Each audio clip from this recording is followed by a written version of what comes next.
خرجت لك الدورة الاستدراكية البطل والبطلة، خاصك انك تفرح وتحمد الله سبحانه وتعالى، لانه كاينين بزاف ديال التلاميذ في الزاوية الثانية ما خرجاش لهم الدورة الاستدراكية وما تعطاتهمش الفرصة اللي تعطاتك نتايا. فلذلك ما تحزنش، ما تبكيش، وما تقلقش، وقول لعلها خير، لان اي حاجة كتوقع ليك في هذه الحياة هذه كاملة راه فيها خير ليك، وما تشوفهاش من الزاوية اللي بغيتي انك تشوفها منها نتايا. راه ديما الحوايج اللي اننا كنبغيو نشوفوا منهم راسنا راه ديما انهم كيكونوا فيهم مضره لينا، والله سبحانه وتعالى كينجينا منهم. فلذلك اعتبر ان الدوره الاستدراكيه خير لك البطل، وغادي تنجح فيها بنقطه اللي غادي تكون زوينه. انت راه ما خسرتيش الحرب، غير انك ارتاحيتي باش انك تعاود تبدا حرب جديده اللي غادي تنتصر فيها. ما تظنش ان الحرب ديال الدوره العاديه كنت انتصرتي فيها غادي تكون انت واعر. تقدر انك تكون غادي تنجح غير بعشرة وما غادي دير بها والو. الشيء علاش الله سبحانه وتعالى اعطاك احسن فرصه باش انك تعاود ترتب الاوراق ديالك وتبدا صفحه جديده ديال الدوره الاستدراكيه اللي ممكن انك تجيب فيها نقاط ما كنتيش كتحلم بهم. والتجربه ديال الاستاذ ديالكم بروف تامار مع الدوره الاستدراكيه اللي ما كنتش انني كنظن غادي نجيب دوك النقاط اللي كنت انني جبت اسباب طارئه ليا، وما كملتش الدوره العاديه. وكنت كنقول كون غير دوزت الدوره العاديه وكون كون كون كون نجحت وكذا. وملي خرجوا النقاط لقيت انني جايب في اللغه العربيه نقطه كارثيه اللي هي اللي كنت دوزت بوحدها. وملي دوزت الدوره الاستدراكيه جبت نقاط اللي زوينه: 18 ونص في الاجتماعيات، 18 في ماده الفلسفه، 17 ونص في ماده العربيه، وعاونوني باش انني ننجح. فلذلك عمرك انك تاخذ واحد الحاجه وقعت لك انها شر. وعسى ان تحبوا شيئا وهو شر لكم، وعسى ان تكرهوا شيئا وهو خير لكم. عسى ان تكرهوا شيئا وهو خير لكم اللي هي الدوره الاستدراكيه. وانا غادي نكون معكم طيله هذه المده هذه، ما غاديش نتخلى عليكم، وغادي انني ندير لكم احسن عرض ديال الدوره الاستدراكيه تحت شعار عسى ان تكرهوا شيئا وهو خير لكم. يعني الخير ديالكم غادي انني نكملوا معكم ان شاء الله حتى انكم تجيبوا نقاط زوينه. غادي ندير معكم احسن عرض اللي غادي يكون بثمن رمزي. وعلاش غادي يكون بثمن رمزي؟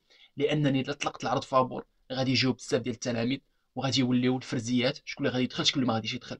هادشي علاش باش انني شدت واحد العدد اللي قليل منكم ونواكبوا طيله هذه المده هذه، فغادي ندير لكم ثمن رمزي. غادي نعاود معكم البروغرام كامل ديال الفلسفه والعربيه والاجتماعيات.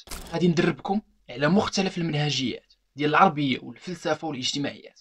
غادي نوقف معكم عند نقاط الضعف ديالكم والاخطاء اللي درتو في الدوره العاديه باش ما توقعوش فيهم في الدوره الاستدراكيه. غادي نخدموا مختلف الامتحانات.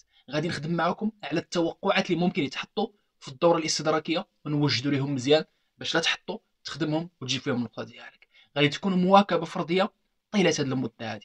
فلذلك اللي بغى انه ينضم معنا بثمن اللي غادي يكون رمزي، الاوائل اللي غادي انهم يبداو معنا العرض، فتواصلوا معنا من خلال رقم الواتساب اللي كيطلع لكم باش انكم تبداو الخدمه يعني في الوقت المناسب وتجيبوا النقطه اللي كتحلموا بها. فلذلك الابطال استغلوا الفرصه، لان الله سبحانه وتعالى اعطاكم فرصه ثانيه اللي هي الدوره الاستدراكيه.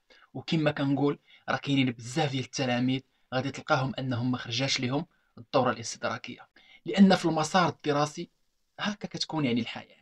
كيكونوا ناجحين مستدركين واللي ما انهم تعطاتهمش حتى الفرصه ديال الاستدراكيه. فانت مادام تعطاتك الفرصه ديال الدوره الاستدراكيه احمد الله والشكر، وقول الحمد لله فيها خير، ان راه بزاف ديال التلاميذ كانوا معايا وما خرجاش لهم الدوره الاستدراكيه وغادي يعاودوا العام الجاي. فانت عندك فرصه فاستغلها. ولا فرق، ما كاين حتى شي فرق بين تلميذ نجح في الدوره العاديه وبين تلميذ نجح في الدوره الاستدراكيه.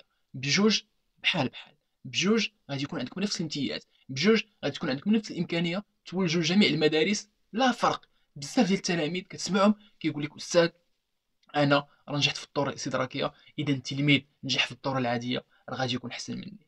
لا، ما غاديش يكون احسن منك، وتقدر انت تكون احسن منه الا جبتي شي نقطه زوينه. تخيل تلميذ نجح في الدوره العاديه وجاب غير 10، وانت نجحتي في الدوره الاستدراكيه ونجحتي ب 15 ولا 16 ولا 17. شكون اللي غادي يكون افضل؟ يعني شكون اللي غادي يكون عنده الامتياز باش انه يدفع شي مدرسه يتقبل، انت ولا هو؟ انت. اذا انت الامتياز وهو غادي يولي يعني تحت منك. فلذلك خدموا على الدوره الاستدراكيه ديالكم. بالعكس بالعكس بالعكس بالعكس، والله والله حتى فرصه، فرصه لكم، فرصه لكم من اجل النجاح. صحوا الاخطاء ديالكم والتاثرات اللي تعطوا فيهم ما تعاودوهمش. يعني ما تعاودش الخطا جوج المرات، ما تعاودش تطيح في نفس الحفره اللي طحتي فيها المره الاولى. ايضا راه ملي انك كدوز الدوره العاديه وشي نقاط مثلا كانوا عندك طالعين، يعني في الامتحان الوطني على سبيل المثال كنتي انك جبتي يعني واحد 17 في الاجتماعيات، فلافونتاج اللي كيكون عندك انك ملي كدوز يعني الدور الاشتراكيه، ماده الاجتماعيات كتنساها تمشي تجيب فيها واحد صافي، غتولي مركز غير على المواد انت اللي ما خدمتيش مزيان. وهذا هو لافونتاج اللي عندك. فلذلك ابطال، خدموا مزيان، تقاتلوا، صبروا، رابطوا على قلوبكم والله غادي يجازيكم.